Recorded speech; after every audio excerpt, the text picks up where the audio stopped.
Hey guys, Loco here with the most handsome LCS player ever, Hauntzer. Hauntzer. It's honest though. Okay, I'll take it. So stop throwing me off. You're throwing yourself off, bro. Keep all this. anyways, you actually went off on Urgot today. What happened in the draft? They gave you Urgot for free. Yeah, I feel they're just really scared of Draven, and Draven's like for Red Star right now. You have to ban like Urgot, Lucian, Cassio, like those are the OPs, and they had to ban Draven instead because they're too scared of Matt's Draven. So I got to pick Urgot for free. They try to counterpick with Aatrox, but Aatrox is a little bit nerfed, so don't think it's the best matchup.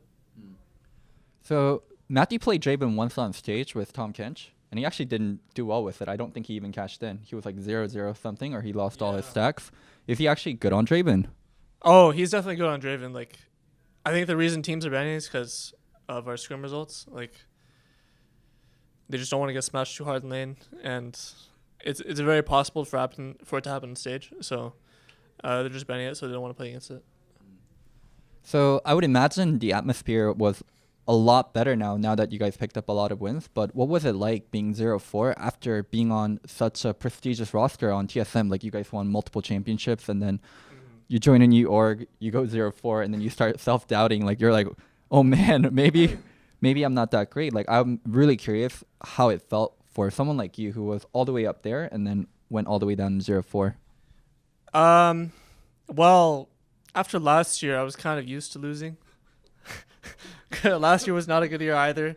So with the 0-4 start, definitely a lot of frustration. Team environment kind of felt pretty bad, but, you know, we had a big meeting and we wanted to change things up and play more as a team instead of playing like solo queue.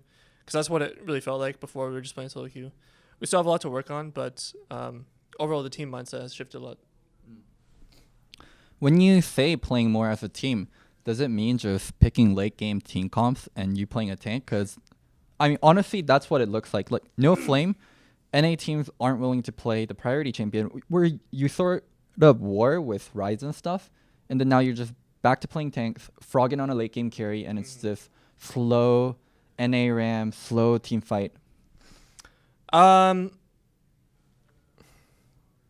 don't know why that happened. Yeah, I was playing carries and I was doing really well. But then I guess we're just losing games. Put me on a tank when we win. Tanks are definitely easier to play, so they don't require resources, they don't require like very good team play, or at least individual play. But I feel like we can play both styles really easily. It's just like the first few weeks we didn't play well, and then now we're playing a lot better, but the tanks are still like OP. So like if I'm getting Urgot, might as well just play it. Don't make it hard for my team. And yeah, I mean, just how it is. Isn't it kind of worrying for the future, playing this slow, not with tempo, not with priority, just some would say it's almost being gifted a win, right? You take a late game team fight comp and then you just scale up to it. Sure, wins are great, but you don't really get to learn much or push yourself. Yeah, I think I really hate like playing that kind of style, and that's why in scrims we usually play like Lane Kingdom and try to snowball off that and try to learn from that. But on stage we kind of just pick what's safe. Like yesterday we played like a Nivea Zac, like really slow game, not too much pressure in mid early game. Like we won a long laning phase, and I think that's a good way to win. But you gotta have different styles. Mm-hmm. So, speaking of which, TL and TSM are playing right now, and I am kind of curious because when you were on TSM, you were very cocky. you with the trash talk like, oh, we just drove by a graveyard. We're gonna find immortals there or something. It wasn't that great trash talk. It was cool that you were. You got 10K likes. It's pretty good. You were on TSM. You could have posted a picture of. 10K likes at that time was pretty good. Let's be honest. Like people were getting like 3K. That was pretty rarely, so 10K is like it's good. It's a good amount. Now it's kind of normal. So Do you get 10K likes nowadays whenever you trash talk on Golden Guardians? I haven't trash talked once because we went 04, so I don't deserve to. Okay, stop throwing me off. Anyways, yeah, okay. Doublelift and Bjerg are playing each other. If you have to root for one person, which side do you root for? Well, if I have to root for one person, I'd root for TSM right now, so they can take down the gods that are TL, the NA undefeated streak, you know. But yeah, just hope TL loses. Do you have something against TL, or is it just seeing an undefeated team and being like, oh man, I don't want them to have that record. I'm gonna have that record one day. No, I mean yesterday we played against TL, and I felt like we should have won that game, but you know, things didn't work out. I had a Lane Kingdom going on there too, but yeah, so I want them to like get that loss today. Yeah, the loss they deserve. So a lot of people, especially the old, not even old school, I guess like 2 years ago, TSM fans, the Biofrost, Svenskeren, Doublelift, Bjerg roster, they talk so much of what if this roster stay together? What if this roster stay together?